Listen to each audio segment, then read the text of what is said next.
your belief systems, your pro-criminal thinking, your distorted attitudes, your belief systems that tell you that it's okay to sell drugs and harm society, or harm women, or burgle people's houses, or rob people, and that's okay. You know, those kind of distorted beliefs. Excuse me. Those belief systems have to be smashed out of you, in my opinion. And the way that those belief systems were smashed out of me was through therapy. Now, therapy is remedy.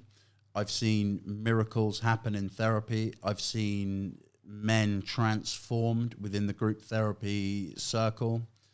Therapy is something that is not done in England a lot. The small number of prisons where they were doing it on a program called the RAP program, all the funding's been cut. There is one particular prison in England called Grendon, which is like the Ministry of Justice, British government flagship prison, where therapy is the core of the treatment there.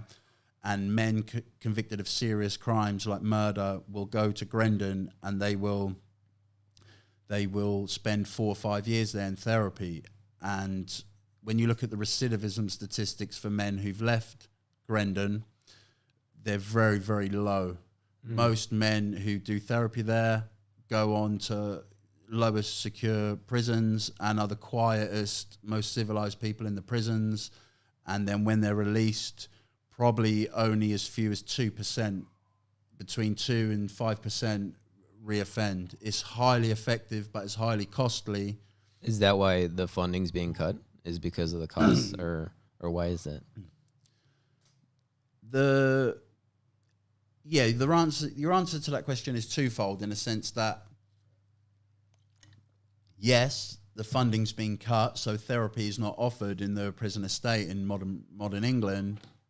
But the answer is also due to a lack of motivation from modern legislators to consider this therapeutic approach for prisoners, due to the fact that embedded and entrenched into the very culture of these secure units, young offenders institutions, and adult prison facilities in modern England is a culture of the infliction of child abuse against children and the disease of institutional racism, and above all, to answer your question, a culture of, as soon as you as a man, as a person, as a child enters this establishment, enters this institution, you are seen as subhuman and not worthy of human rights, not worthy of spending money on therapy.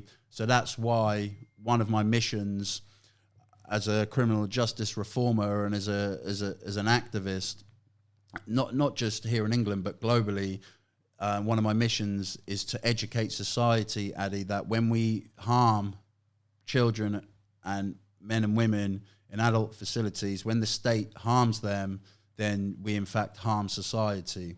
And not only do we harm society, we create a continuing conveyor belt of victims of crime, and we do not offer the structures that offer proportionate justice for victims that victims of crime deserve.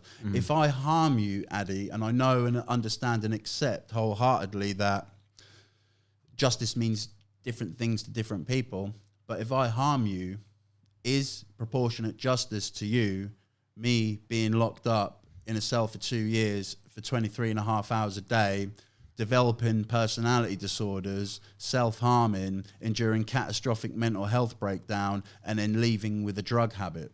I would say no.